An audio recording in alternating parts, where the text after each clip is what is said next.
It's 8:20. In 2004, at age 36, Stephanie Robin, a Boca Raton mother of 2 small children, was diagnosed with stage 2 breast cancer. She tested positive for the breast cancer gene and went through months and months of chemotherapy, but the cancer resisted and now is at stage 4.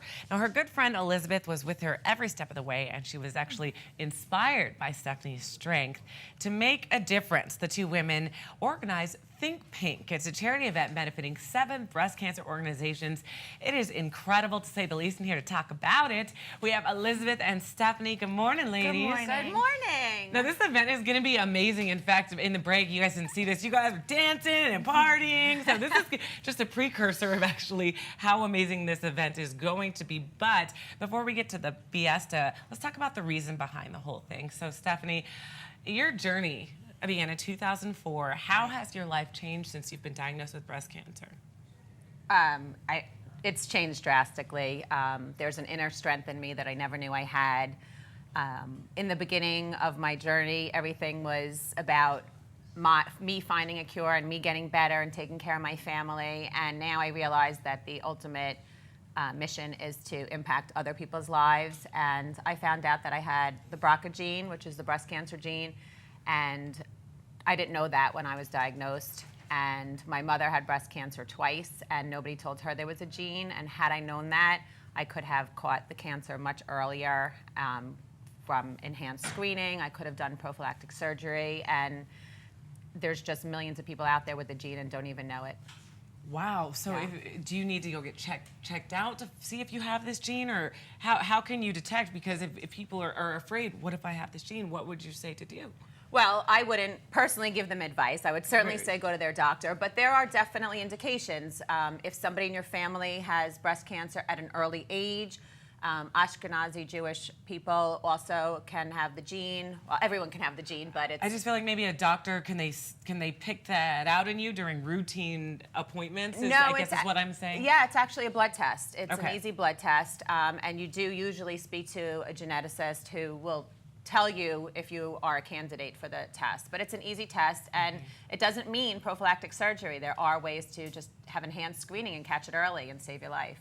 Okay, Stephanie, now dealing with something as severe and as serious and as life-changing as cancer, I mean, just being as animated as you are and crazy and laughing, and I mean, you have to have a support system that is just a rock, and Elizabeth has been part of that for you, right? Talk about the support. I mean, from day one, our kids were in preschool together, and she was just there by my side, and you know, we started the Think Pink and turned into Think Pink Rocks, and she's just been amazing. I mean, everybody, you know, trooped and, you know, sent dinners, and everyone was there for me, kept me company during chemo, and Elizabeth just, you know, felt that we needed to make a difference and educate other people about the BRCA gene and raise money for hopefully ultimately a cure. Okay, and we're going to raise a lot of money here. Elizabeth, let's talk about this event. First of all, it's just an incredible, inspiring story, the both of you being here, and we do appreciate it. Talk about this event and what people can expect, and more importantly, how we can all get involved with this. Okay, well, first of all, our website is www.thinkpinkrocks.com. So even if people can't come join us tomorrow night,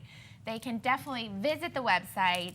They'll see a gorgeous photo of Stephanie, and I want everyone to click on that and read her inspiring story.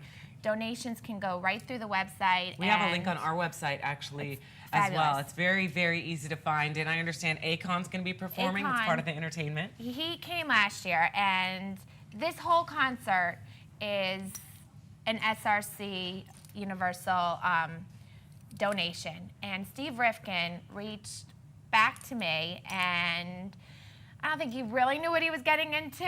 He thought it was just, you know, helping out, you know, 2 girls trying to raise some awareness. And I had big hopes for a huge concert, and it really exploded last year. And Akon was incredible. Melanie, Fiona, Chantel. This year we have American Yard and some other fabulous entertainers who are joining the bill.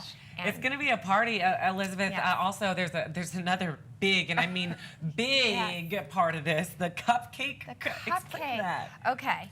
A good friend of mine called me one day and literally said she wanted to bring the world's largest cupcake. And that looks great. It was huge. Is there a picture? All right. Anyway, it was 1,500 pounds plus. Guinness is coming from Europe to certify that it is the largest cupcake, and they will scoop out portions and they'll be sold for donation. So the kids will not only enjoy a fabulous concert and a Sweet huge tooth for celebration, but days. there's, it's, I don't know, big news in itself, this cupcake. Right. I think has a cupcake nanny watching it right now. Well, So. as it should. Well, thank you, ladies, for being here. Your story is so inspiring. And again, please read the whole story because in a few minutes we can't even begin to capture your journey. Absolutely. And we wish you the absolute best of luck, ladies. Thank you so much Tomorrow for having night. us. Of course, tomorrow Yes, night, tomorrow we got you. If you want to learn more about how to be part of this Think Pink benefit, it all goes down tomorrow night. We have everything you need to know on southflorida.com. So